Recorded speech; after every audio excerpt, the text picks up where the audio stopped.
అందరికీ నమస్కారం. మరొక పాడ్కాస్ట్తో కలుద్దాం. మొన్న మధ్య నేను మా ఫ్రెండ్ ఇంటికి వెళ్ళానండి. నేను వెళ్ళేసరికి మా ఫ్రెండ్ దంపతులు చాలా హడావుడి పడుతూ ఉన్నారు. ఏదో పండగ వాతావరణం కనిపిస్తుంది, ఏంటి విశేషం అని మా ఫ్రెండ్ని అడిగాను.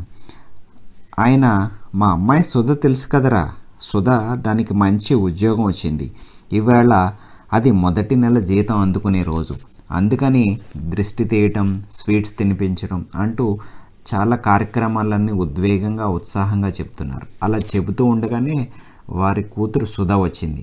వరండాలో చీకట్లో ఉన్న మేము సుధకి కనిపించలేదు.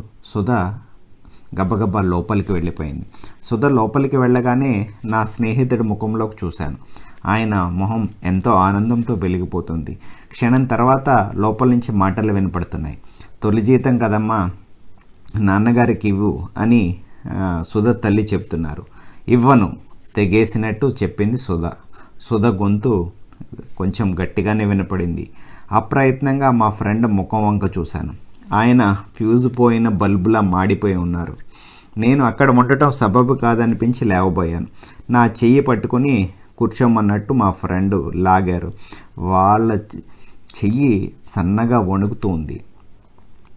తప్పే, అలా అనకూడదు, నీ సంతోషం చూడాలి, నువ్వు ఎప్పుడెప్పుడు వస్తావా అని ఎదురు చూస్తున్నారు నాన్నగారు, వెళ్ళి జీతం ఇచ్చిరా అని అంటోంది తల్లి. ఏంటమ్మా, ఒక్కసారి చెప్తే అర్థం కాదా? నేను ఇవ్వను, ఆ టేబుల్ మీద పెడతా, వచ్చి ఆయన్నే తీసుకోమను. ఈ సంభాషణ వింటున్న మా ఫ్రెండు తలంచుకొని దిగాలుగా కూర్చున్నాడు. కళ్ళల్లో నీళ్ళు ఏమన్నా నిలిచాయేమో అని నేను చూస్తూ ఉన్నా నాకు చీకట్లో కనపడలేదు. చెంప చెల్లుమన్న శబ్దం.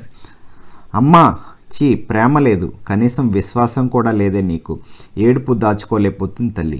అమ్మ, ఎంతసేపు నీ వైపు నుంచి ఆలోచించడమేనా? నేనెందుకు ఇవ్వనంటున్నానో అడగవా అని చెప్తోంది సుధా. అమ్మ, చిన్నప్పటి నుంచి నాన్నగారు నన్ను ఎంతో గారాబంగా పెంచారు. చిన్నప్పుడు ఐస్ క్రీమ్ దగ్గర నుంచి ఇవాళ పొద్దున్న ఆఫీస్కి వెళ్ళడానికి ఆటో ఖర్చుల దాకా అన్నీ నాన్నగారే ఇచ్చారు. అలా ఇచ్చిన ప్రతిసారి నాన్న చెయ్యి పైన, నా చెయ్యి కింద ఉండేది.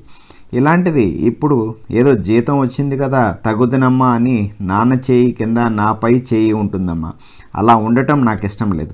నాన్న ఎప్పుడు నా హీరోనే, ఆయన చెయ్యి ఎప్పుడూ పైనే ఉండాలమ్మా, అందుకే ఇవ్వనంటున్నాను అంటూ బోరుమని ఏడ్చింది సుధా. అది విన్న మా ఫ్రెండు భావోద్వేగంతో, అమ్మా సుధా, నా తల్లి అని అంటూ పెద్దగా ఏడుస్తూ లోపలికి పరిగెత్తాడు. మనోడి వంక చూశాను. కళ్ళ నిండా నీళ్లు తుడుచుకోవడం కూడా మర్చిపోయి చూస్తున్నాను. దీనివల్ల మనకేమర్థమవుతుందంటే, మనకన్నా వయసులో పెద్దవారికి మన చెయ్యి పైన ఉండేలా ఇవ్వకూడదు. నేను ఇస్తున్నాను, నేను పంపిస్తున్నాను అని విర్రవేయకూడదు. ఇవ్వాలనుకున్నవి దోసిలిలో ఉంచుకొని వారిని ప్రార్థిస్తూ తీసుకోమనాలి. అంతేకాదు, దేవుడికి పువ్వులు, పత్రి లాంటివి వేసేటప్పుడు కూడా మనం ఇస్తున్నట్లు కాకుండా అరచేతిలో పట్టుకుని సమర్పిస్తున్నట్టు ఉంది. ఇవ్వటానికి సమర్పించడానికి చాలా తేడా ఉంది. ఇది మన హిందూ సంస్కృతి సాంప్రదాయం. దయచేసి పెద్దవారి చెయ్యి ఎప్పుడూ పైన ఉండేటట్టే చూసుకోవాలి. అదేగా మనం పెద్దలకి ఇవ్వాల్సిన గౌరవం.